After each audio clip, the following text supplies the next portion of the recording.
সরাসরি আপনারা দেখতে পাচ্ছেন মুখ্য নির্বাচন কমিশনার জ্ঞানেশ কুমার তিনি এলেন।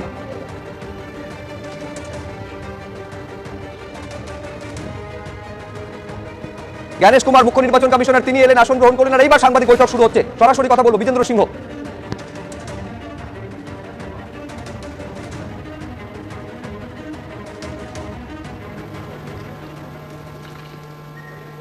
A very good evening to all my friends from the media.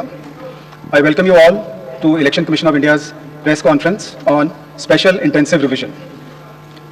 I welcome Honorable Chief Election Commissioner Shri Gyanesh Kumar sir, Honorable Election Commissioner Dr. Sukhbir Singh Sandhu sir, Honorable Election Commissioner Dr. Vivek Joshi sir, Senior Deputy Election Commissioners Shri Manish Garg ji, Shri Pawan Kumar ji, Deputy Election Commissioners Shri Bhanu Prakash ji, Shri Sanjay Kumar, DGIT, Mrs. Seema, Ms. Shubhra Saxena, Director ECI, Shri Vijay Pandey ji, Prakash ji, Shri Sanjay Kumar, DGIT, Mrs. Seema, Ms. Shubhra Saxena, Director ECI, Shri Vijay Pandey ji, DDG Law. I am Ashish Goel, DG Media. As always, the format of our PC would be, we'll start with the address by the Honorable Chief Election Commissioner, which will be followed by a presentation. That will be followed by a question answer session. Sir. Honorable Election Commissioner Dr. Sukhbir Singh Sandhu ji, Honorable Election Commissioner Dr. Vivek Joshi, Election Commission के senior officers, media के हमारे साथी और आपके माध्यम से जुड़े हुए इस देश के सभी मतदाता, आप सबको नमस्कार। आज हम सब स्पेशल इंटेंसिव रिवीजन के दूसरे चरण के रोल आउट के संबंध में आयोजित इस प्रेस कॉन्फ्रेंस में उपस्थित हैं। मैं आप सभी का हार्दिक स्वागत करता हूं। सबसे पहले मैं लोक आस्था और सूर्य उपासना के महापर्व छठ पूजा के इस पावन अवसर पर बिहार के सभी मतदाताओं को हार्दिक शुभकामनाएं देता हूं। आज अस्ताचलगामी भगवान भास्कर को अर्घ्य देने के शुभ दिन पर मैं बिहार के 7.5 करोड़ मतदाताओं को विशेष रूप से नमन करता हूं, जिन्होंने निर्वाचन आयोग पर अटूट विश्वास जताया है और एसआईआर में पूर्ण भागीदारी निभाई और अब इस चुनाव में मतदान करने के लिए उत्साहित है। बिहार में एसआईआर के सफल संचालन के बाद आयोग ने देश के सभी 36 मुख्य निर्वाचन अधिकारियों के साथ 2 महत्वपूर्ण सम्मेलन आयोजित किए। इन बैठकों में एसआईआर से संबंधित अनुभवों, तकनीकी प्रगति और भविष्य की दिशा निर्देशों पर भी व्यापक चर्चा की गई। पिछले एसआईआर की मतदाता सूची से मैनुअल भी और तकनीकी तरीके से भी दोनों स्तरों पर मिलान का कार्य लगभग पूरा कर लिया गया है और इसके तैयारी के आधार पर अब चयनित राज्यों में एसआईआर का दूसरा चरण प्रारंभ किया जाएगा। याद रहे, एसआईआर का प्रमुख उद्देश्य है हर योग्य मतदाता को सूची में शामिल करना और अयोग्य को मतदाता सूची से हटाना। आइए अब पीपीटी के माध्यम से आपको विस्तार में एसआईआर के इस फेज 2 के बारे में बताते हैं। जैसा कि आप सबको पता है, एसआईआर का फेज 1 समाप्त हुआ और इस चरण की सबसे बड़ी खूबी यह रही कि बिहार के 7.5 करोड़ मतदाताओं ने बढ़ चढ़कर पार्टिसिपेट किया। 90,000 बीएलओस, सभी 12 राजनीतिक दलों के 1.6 लाख बूथ लेवल एजेंट्स, सब ने मिलकर मतदाता सूची को शुद्ध बनाने का कार्य किया और नतीजा आपके सामने है। 0 अपील्स, अर्थात बिहार की मतदाता सूची अधिकतम शुद्ध मानी जाएगी। अब फेज 2 12 राज्यों में या संघ शासित प्रदेशों में आरंभ होने वाला है। नेक्स्ट, किसी भी मतदाता के लिए जो उसकी अर्हताएं हैं वो संविधान के अनुच्छेद 326 में लिखी गई हैं, अर्थात भारत का नागरिक होना, कम से कम आयु 18 वर्ष की होना, उस विधानसभा क्षेत्र का सामान्य निवासी होना और किसी अन्य कानून से उसको डिस्क्वालीफाई न किया गया हो। एसआईआर की आवश्यकता के बारे में काफी चर्चा हो चुकी है, लेकिन फिर भी चुनाव आयोग एक बार आपको बताना चाहेगा कि चुनावी कानून के तहत हर चुनाव से पहले इलेक्टोरल रोल का रिवीजन आवश्यक है और या जब भी चुनाव आयोग आवश्यकता अनुसार निर्धारित करे। विगत कुछ दशकों से लगभग हर राजनीतिक पार्टी ने मतदाता सूची के शुद्ध न होने के ऊपर चुनाव आयोग को लगातार शिकायतें दी हैं। पहले सन 1951 से लेकर 2004 तक लगभग 8 बार स्पेशल इंटेंसिव रिवीजन इस देश में चुनाव आयोग ने कराया है और आखिरी इंटेंसिव रिवीजन लगभग 21 साल पहले 2002 से लेकर 2004 की मियाद में पूरा किया गया था। इस लंबे दौर में, 2 दशकों से भी अधिक लंबे दौर में, मतदाता सूची में कई परिवर्तन आवश्यक हो जाते हैं, जैसे कि भारत की विकास गाथा के साथ साथ लोगों का माइग्रेशन के साथ साथ कई बार उनका वोट पुरानी जगह भी बना रह जाता है और नई जगह भी बन जाता है, अर्थात एक से जगह ज्यादा रजिस्टर होने वाले वोटर्स। कई बार किसी की डेथ होने के बाद भी उसका नाम न हटाया जाना या गलती से किसी भी विदेशी नागरिक का नाम मतदाता सूची में आ जाना। इन चारों कारणों की वजह से चुनाव आयोग ने निर्णय लिया कि पूरे देश में चरणबद्ध तरीके से एसआईआर कराया जाए और इसकी पहली कड़ी बिहार आपके सामने समाप्त भी हो चुकी है और बड़े सफलतापूर्वक लोगों ने चुनाव आयोग पर विश्वास भी जताया है। एसआईआर करते समय एक बहुत बड़ी संख्या में चुनावी कर्मी चुनाव आयोग के साथ कंधे से कंधा मिलाकर काम करते हैं।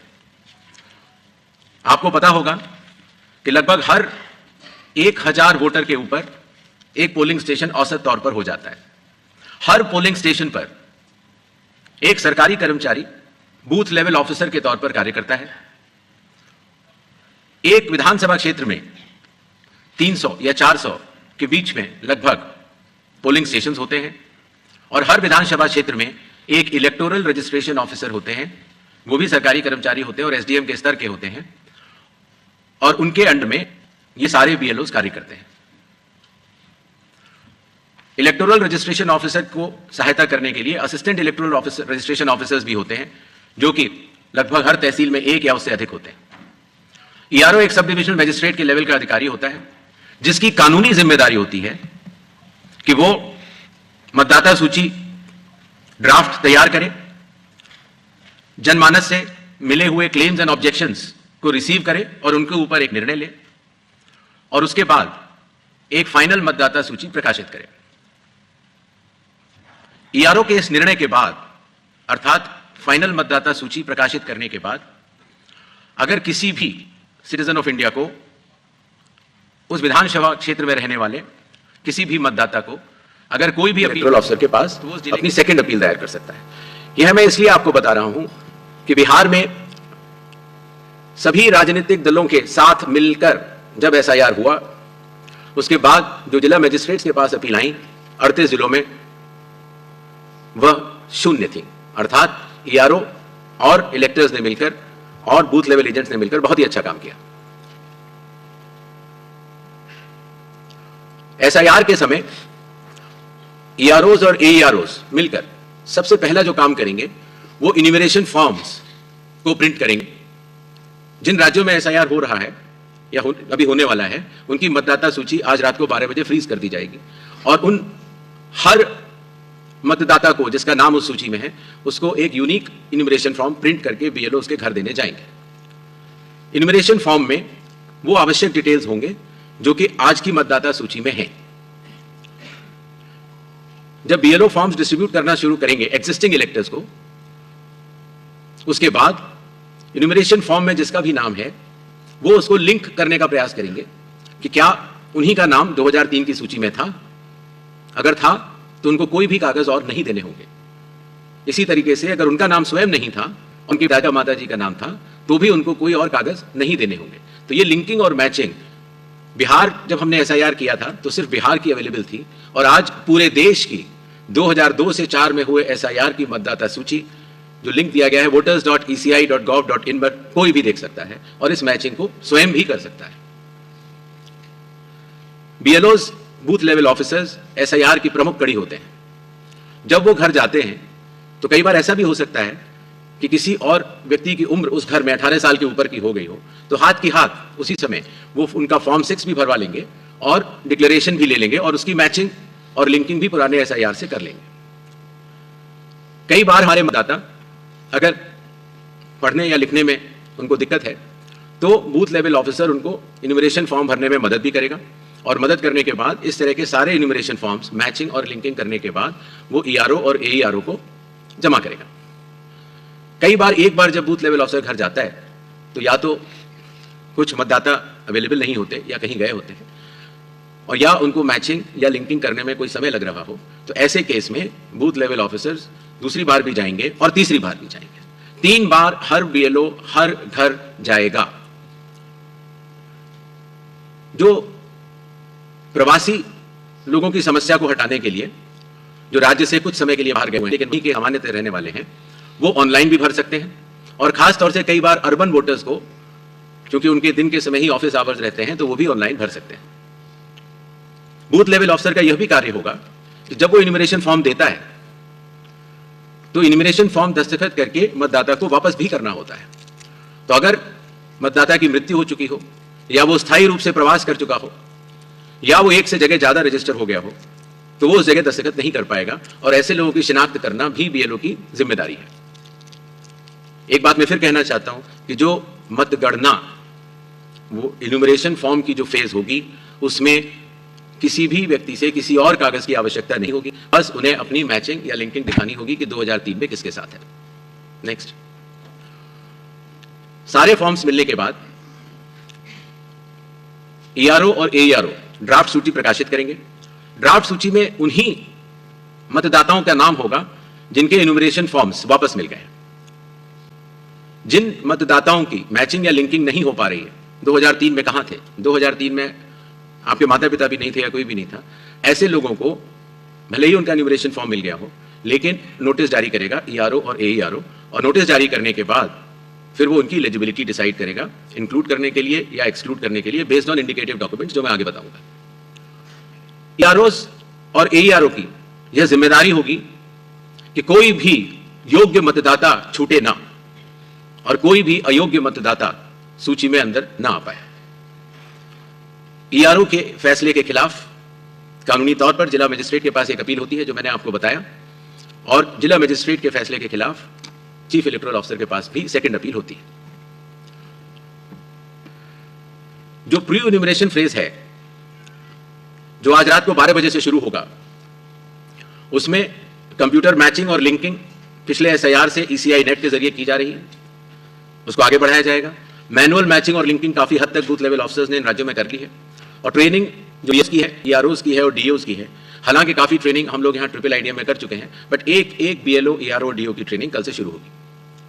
सभी राजनीतिक दलों से 6 नेशनल पार्टीज जो कि हर राज्य में मौजूद हैं, और हर राज्य की जो स्टेट पॉलिटिकल पार्टीज हैं, उन सभी से निवेदन है कि वो अपने बूथ लेवल एजेंट्स, अगर उन्होंने नामित नहीं किए हैं किसी भी बूथ पर, तो जरूर कर लें। साथ ही साथ सभी चीफ इलेक्टोरल ऑफिसर्स को, डिस्ट्रिक्ट इलेक्शन ऑफिसर्स को और ईआरओस को यह निर्देश भी होंगे कि कल से शुरू होकर परसों तक वो सभी पॉलिटिकल पार्टीज को के साथ मीटिंग करेंगे और पूरी एसआईआर की प्रक्रिया को उनके समक्ष डिटेल में बतलाएंगे। जहां तक बूथ लेवल एजेंट्स का सवाल है, हर पॉलिटिकल पार्टी के, जैसा कि बिहार में था, हर बूथ लेवल एजेंट एक दिन में 50 इन्यूमरेशन फॉर्म्स जो साइंड हो इलेक्टर्स के, वो कलेक्ट भी कर सकता है, उसके ऊपर अपना सर्टिफिकेशन दे सकता है और बूथ लेवल ऑफिसर्स को भी दे सकता है। इससे जो चुनावी कर्मी हैं और जो राजनीतिक दलों के नुमाइंदे हैं, दोनों मिलकर साथ काम कर सकते हैं। इन्यूमरेशन फेज में इन्यूमरेशन फॉर्म की प्रिंटिंग, डिस्ट्रीब्यूशन, मैचिंग और लिंकिंग विद 2002, 3 या 4 इलेक्टोरल रोल्स, और इन्यूमरेशन फॉर्म्स को वापस कलेक्ट करने का कार्य होगा। और साथ ही साथ, जैसा आप सबको पता है, मतदाताओं की सुविधा के लिए चुनाव आयोग ने निर्णय लिया है कि किसी भी मतदान केंद्र में 1200 से अधिक मतदाता नहीं होने चाहिए, जिससे कि भीड़ न लगे। उसके हिसाब से रैशनलाइजेशन ऑफ पोलिंग स्टेशंस भी होगा। सारे इन्यूमरेशन फॉर्म्स जो वापस आने थे, उनके आने के बाद इलेक्टोरल रोल्स की ड्राफ्ट पब्लिश की जाएगी। ये सारी स्टेप्स वही हैं जो बिहार में हुई हैं, और उसी के साथ साथ चूंकि इन्यूमरेशन फॉर्म लेते समय ये पता लग जाता है कि ये व्यक्ति एब्सेंट हैं या शिफ्टेड है या डेथ है या डेड है या उनके डुप्लीकेट वोट्स बने हुए हैं, उन सब की लिस्टें बिहार में भी वो सभी बीएलए से भी शेयर की गई थी।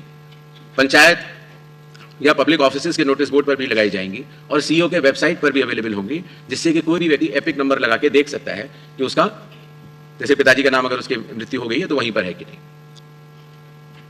ड्राफ्ट सूची पब्लिश होने के बाद जिन लोगों की मैचिंग या लिंकिंग 2003 या 2 या 4 से नहीं हो पाई है, उनको ईआरओ नोटिस जारी करेंगे। नोटिस के बाद हियरिंग होगी और हियरिंग में जो भी इंडिकेटिव डॉक्यूमेंट्स हैं उनको चेकिंग किया जाएगा और ईआरओ ये भी उनसे पूछेगा कि 2003 में आप कहां थे या आपके माताजी पिताजी कहां थे, जिससे अगर लिंकिंग नहीं भी हो पाई है तो वो भी कर पाए। साथ ही साथ क्लेम्स एंड ऑब्जेक्शंस का पीरियड भी शुरू हो जाता है, तो किसी व्यक्ति का, योग्य व्यक्ति का अगर नाम छूट गया है तो अपना क्लेम तारीख को जमा कर सकता है इंक्लूजन के लिए, फॉर्म 6 भर सकता है डिक्लेरेशन के साथ, या ऑब्जेक्शंस भी दे सकता है फॉर्म 7 में, या कई बार उसके नाम में अगर गलती हो या किसी और एंट्री में अगर गलती हो तो फॉर्मेट भी दे सकता है। तो ये क्लेम्स एंड ऑब्जेक्शंस रिसीव का पीरियड होता है जो कि किया जाएगा, बिहार में भी किया गया था, और उसके ऊपर ईआरओज अपना निर्णय लेंगे। ये कार्य पूर्ण होने के बाद फाइनल रूल्स पब्लिश होंगे और उसके बाद 15 दिन का समय जिला मजिस्ट्रेट के पास फर्स्ट अपील देने का और उसके बाद सीईओ के पास सेकंड अपील देने का, सभी के पास ये कानूनी मार्ग उपलब्ध होगा। जैसा कि बिहार में चुनाव आयोग ने बहुत सफलतापूर्वक दर्शाया कि जो वल्नरेबल ग्रुप्स होते हैं, खासतौर से जो बुजुर्ग हैं या बीमार हैं या दिव्यांग हैं या कई बार हमारी बुजुर्ग महिलाएं हैं, तो इनको अगर किसी भी मैचिंग करनी है 2003 से या लिंकिंग करनी है, उन्हें कंप्यूटर नहीं आता, उनके पास मोबाइल नहीं है या उनको कोई सर्टिफिकेट बनवाना है, तो वॉलंटियर्स जो है वो या तो सरकारी कर्मचारी होते हैं या एनसीसी या एनएसएस के वॉलंटियर्स होते हैं, तो स्वयं उस व्यक्ति के लिए वो चले जाते हैं और वो कागज बनवा लेते हैं, जिससे कि हमारे मतदाताओं को कोई भी असुविधा नहीं हो। और इसकी वजह से आपने देखा होगा बिहार में जब 7.5 करोड़ मतदाताओं ने चुनाव आयोग के साथ कंधे से कंधा मिलाकर जब काम किया तो कोई भी परेशानी नहीं हुई। इस फेज में एसआईआर के समय 1200 तक हम पोलिंग स्टेशंस को भी रैशनलाइज कर लेंगे और कुछ नए पोलिंग स्टेशंस भी खोले जाएंगे जो कि बदलाव के साथ साथ हाई राइज बिल्डिंग्स में भी होंगे या गेटेड कॉलोनीज में या कई बार जो स्लम क्लस्टर्स छूट गए हैं वहां पर भी। इस विषय पर जो ड्राफ्ट पब्लिश होता है उसमें पॉलिटिकल पार्टी से डीओ चर्चा भी करते हैं और उसके बाद ये 1200 हर पोलिंग स्टेशन की अलग अलग मतदाता सूची प्रकाशित की जाती है।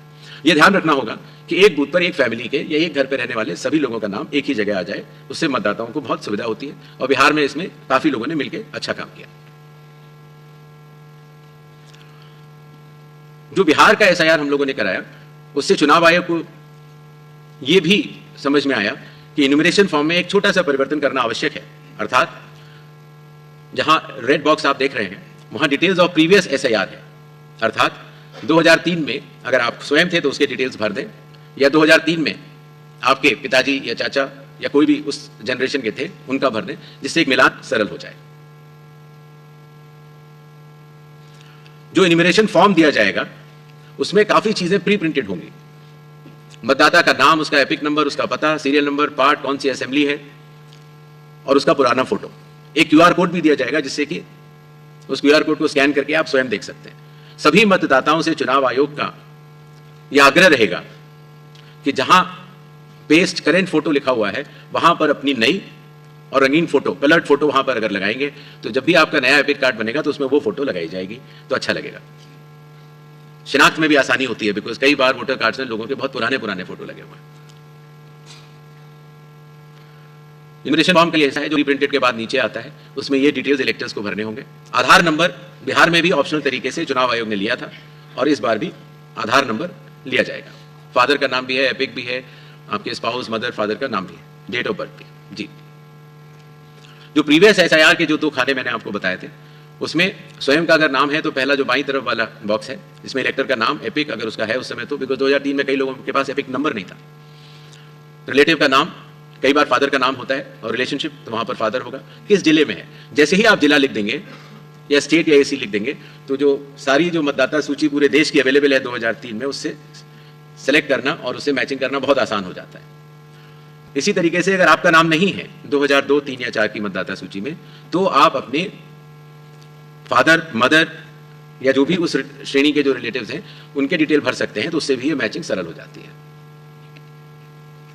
क्लेम्स एंड ऑब्जेक्शंस के पीरियड में फॉर्म 7 और फॉर्म 8 की आवश्यकता पड़ती है और फॉर्म 6 तो खैर चूंकि इनोवेशन फेज में ही इस बार हम कलेक्ट कर ले रहे हैं। बिहार में हम लोगों ने उसको बाद में किया था, लेकिन इस बार हम शुरू से ही कर ले रहे हैं। जो लिस्ट ऑफ इंडिकेटिव डॉक्यूमेंट्स हैं, जिन लोगों का 2002, 3 या 4 की मतदाता सूची से मिलान हो चुका है उन्हें कोई भी डॉक्यूमेंट देने की आवश्यकता नहीं है।